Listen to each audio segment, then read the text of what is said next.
ప్రతిపాడు నియోజకవర్గం రౌతలపూడి దళిత బహుజన party independent MLA నేతల Kondababu media సమావేశం నిర్వహించారు. తనకి ప్రాణహాని ఉందని, నాకు రక్షణ కల్పించాలని నేతల కొండబాబు అధికారులను మీడియా ముఖంగా కోరారు. ఈ సమావేశంలో కట్టు అప్పారావు, కట్టు సత్యనారాయణ, కట్టు జాను పాల్గొన్నారు.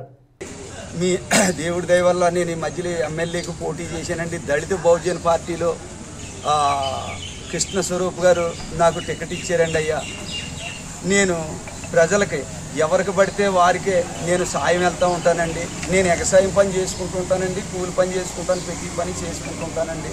నా ఇంటికి ఎవరు వచ్చినా సాయం వెళ్తూ ఉంటానండి. అయ్యా, ఈ మధ్యలో కొట్టప్పారావు అనే వ్యక్తి ఒక నెల రోజుల కిందట, నాకు డేట్ తెలియదు కానీ అయ్యారు, ఒక నెల రోజుల కిందట కొండబాబు నాకు సాయం రావా అని అడిగాడండి. అయ్యా, అడిగితే నేను సాయం వస్తాను బాబు అనేసి సాయం వెళ్ళానండి. సాయం వెళ్తే అక్కడ నన్ను తీసుకెళ్ళి అక్కడ నన్ను అయ్యగారు కలెక్టర్ గారు ఎలా అడిగారు, ఇతను ఎలక్షన్లో పాల్గొంటాడా, పాల్గొడా కొండబాబు ఈ రాజేశ్వరరావు అన్న వ్యక్తి అని నన్ను అడిగారండి. నా వెనకాల వచ్చిన యనమండుగురిని అడిగాడండి. అయితే ఉన్నది ఉన్నట్టుగా నేను మాట చెప్పాను, బాబు అయ్యా అతను రాజకీయం చేస్తాడండి, అతను ఏ పార్టీ నెగ్గితే ఆ పార్టీలోకే పోతాడండి. అయ్యా, ఆ పిల్లలకి స్కూల్ చెప్పడండి, మేము ఏదైనా మంచిగా చెప్తూ ఉంటే, సాక్ష్యం చెప్తూ ఉంటే, ఉన్నది ఉన్నట్టు చెప్తూ ఉంటే మమ్మల్ని సంపనాలు చూస్తున్నాడండి బాబు.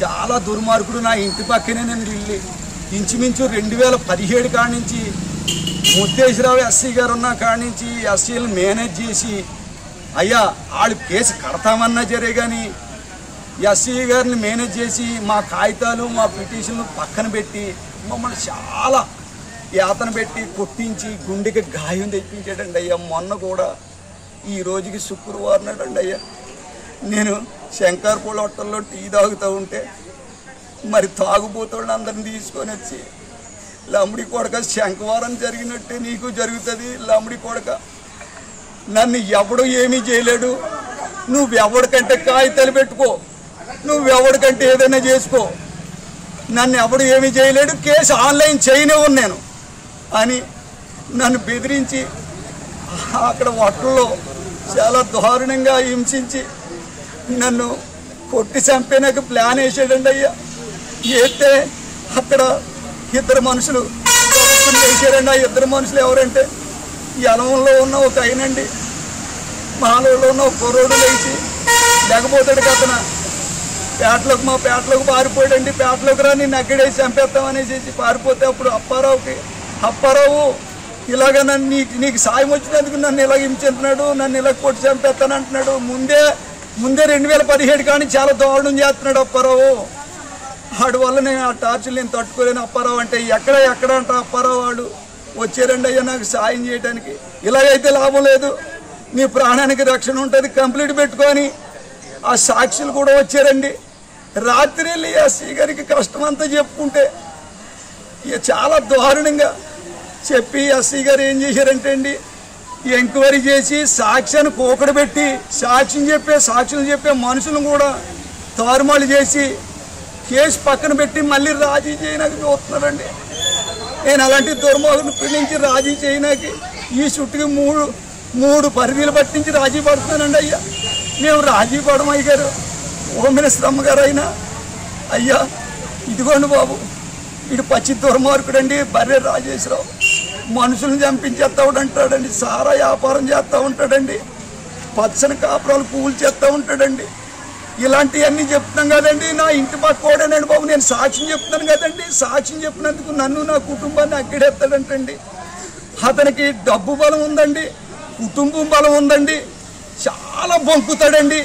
అయ్యగారు ఇప్పుడు సాక్షులను బట్టి, నా దగ్గర ఉన్న ఆధారాలను బట్టి చంద్రబాబు గారైనా, లోకేష్ బాబు గారైనా, పవన్ కళ్యాణ్ గారైనా, ఇప్పుడు వచ్చిన జిల్లా కలెక్టర్ గారైనా, ఎస్పీ గారైనా, డిఎస్పీ గారైనా, సర్కిల్ గారైనా, హోమ్ మినిస్టర్ అమ్మ గారైనా ఈ ఆధారాలు చూసి కేసు ఆన్లైన్ చేసి మా పోలీస్ స్టేషన్లో, అంటే రౌతులపూడి పోలీస్ స్టేషన్లో కాకుండా డిఎస్పీ గారు ఆఫీసులో సాక్షులు రప్పించి నాకున్న ఆధారాలను పెట్టి ఆయన అరెస్ట్ చేసి నాకు కోర్టుకు పంపిస్తారని, అయ్యా నాకు న్యాయం చేస్తారని, నా కుటుంబానికి నాకు న్యాయం చేస్తారని మీ పాదాలు పట్టుకొని నా కష్టమంతా చెప్పుకుంటూ మీడియా బాబులు పాదాలు పట్టుకొని ఇక్కడికి రప్పించుకొని అంబేద్కర్ బొమ్మ దగ్గర నా కష్టం అంతా చెప్పుకుంటానండి.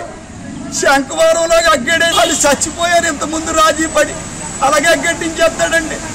అయ్యా మాకు కేసు ఆన్లైన్ చేసి అతను కోర్టుకు పంపించండి అయ్యా. కోర్టుకు పంపించి అన్నడు మా దగ్గరికి రాడండి బాబు. అయ్యా పేదోళం బాబు, సాక్షులకి మీరే తోడుగా ఉంటారని, నాకు నా కుటుంబానికి న్యాయం చేస్తారని మీడియా బాబులకి ఆలకించే అధికారులకి పెద్దవారికి చిన్నవారికి లెక్కలేని వందనాలు చెల్లించుకుంటూ ఈ కష్టం చెప్పుకుంటానండి.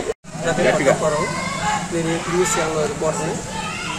గత 5 సంవత్సరాలుగా బర్రె రాజేశ్వరరావు అనే వ్యక్తి నేను ఏ ప్రభుత్వ కార్యక్రమం కానీ ఏ మీటింగ్కి వెళ్ళినా స్కూల్ మానేసి వస్తున్నాడో, స్కూల్కి సెలవు పెట్టి వస్తున్నాడో మాకు తెలియదండి. ప్రతి రాజకీయ యాక్టివిటీస్లో పాల్గొంటున్నాడు.